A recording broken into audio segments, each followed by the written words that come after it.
The owl is in his leafy temple. Let all within the grove be reverent before him. For behold, here is Bohemia's shrine, and holy are the pillars of this house.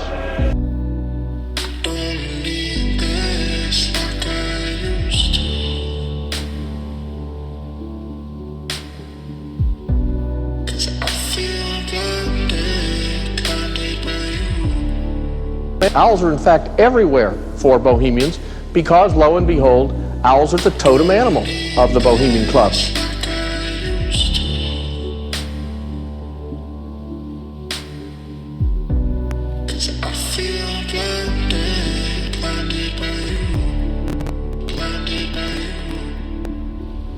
Well, if calling the owl the totem animal of the Bohemian Grove sounds a little anthropological and tribal and prehistoric, it's meant to.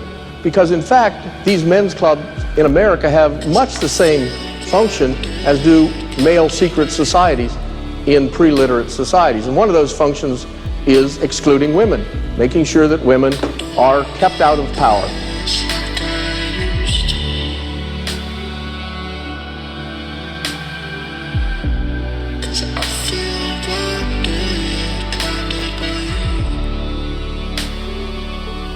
Big event of the first weekend is the Saturday night initiation ceremony featuring the high priest and the owl. So now I want you to kind of sit back and relax, get yourself in a mood to see how the Power Elite and their supporting cast do summer camp. I'm going to take you through that opening ceremony. It's called the cremation of care, with care meaning the burdens and responsibilities that important men supposedly must carry. It takes a cast of over 250 elders, priests, torchbearers, fire tenders, and woodland voices to conduct the ceremony. So I want you to picture yourself comfortably seated in a beautiful outdoor dining hall.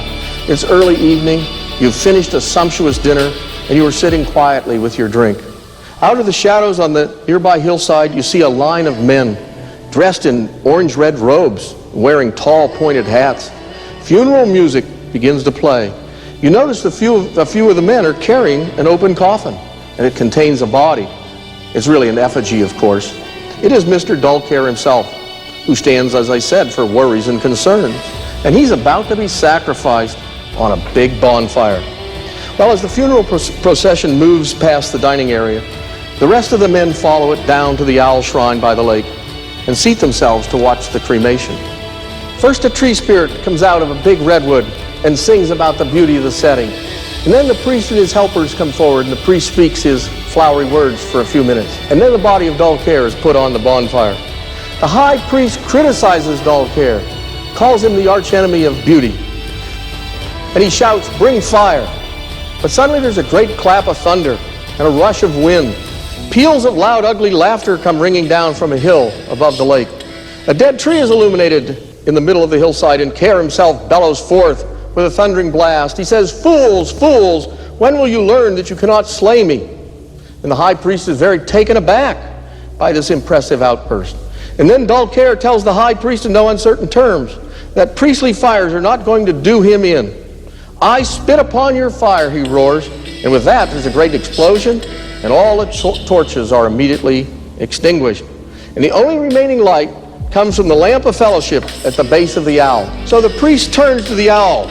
He falls to his knees, and he lifts up his arms towards the shrine, and he asks, "O great symbol of mortal wisdom, owl of Bohemia, grant us thy counsel."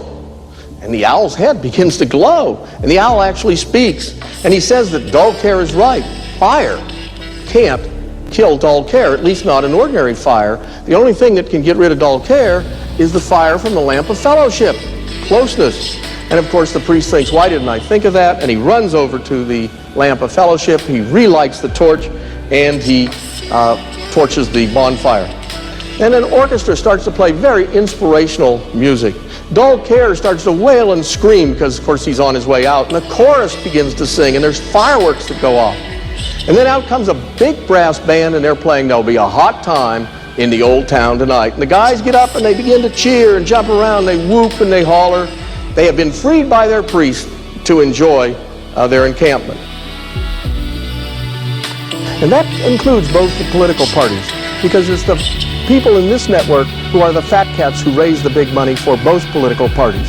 And the ideas and appointees for both political parties come from this network. And if you don't believe me, just compare Nixon appointees with Carter appointees, or compare the Bush cabinet with the Clinton cabinet.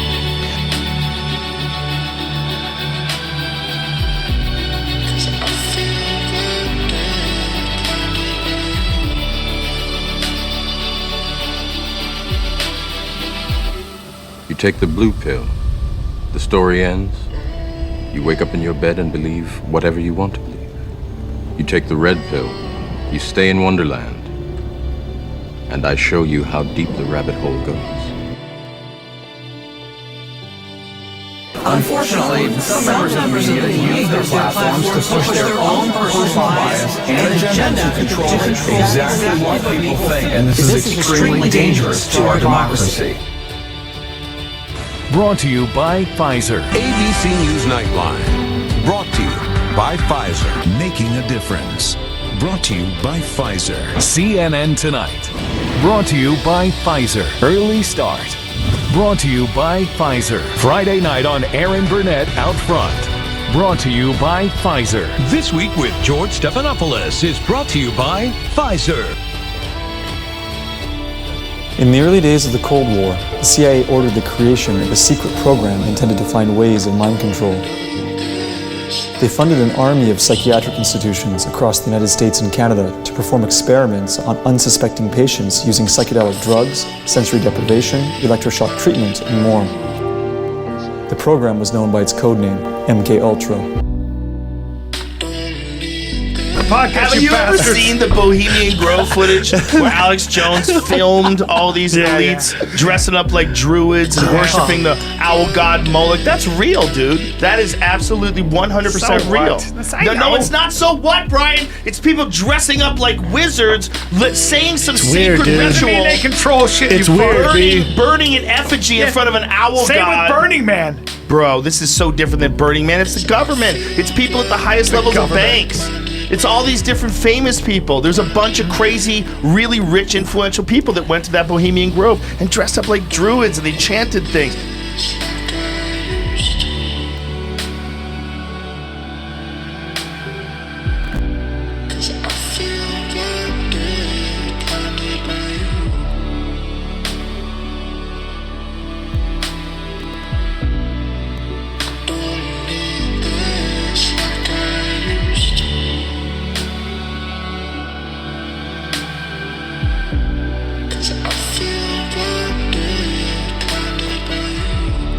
Freemasonry is rationalist and humanist.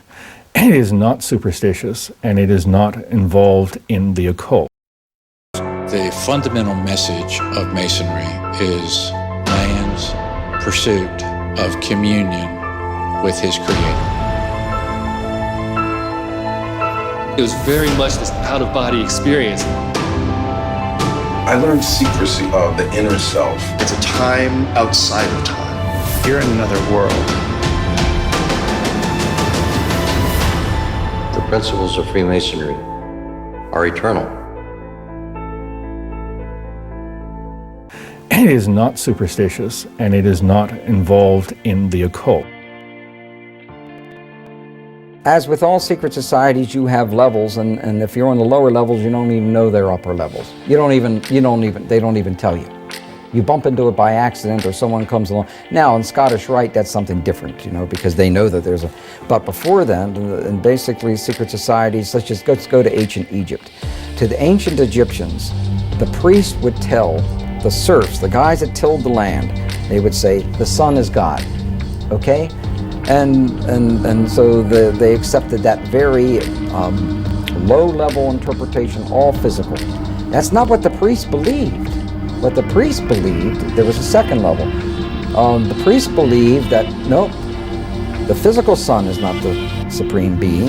It's the spirit which flows through the physical sun that is the supreme deity.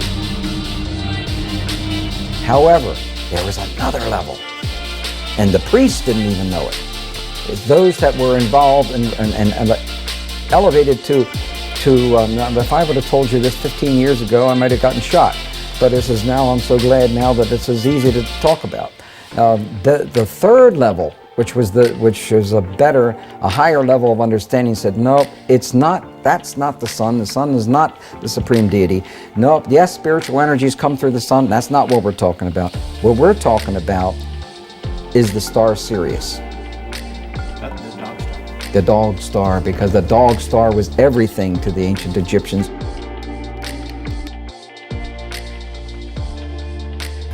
The cornerstones of the President's house, known to us as the White House, the Washington Monument, the Smithsonian, Independence Hall in Philadelphia, incidentally by past Grand Master Benjamin Franklin, and Constitution Hall stand out among many others as outstanding examples of cornerstones which have been laid Masonically.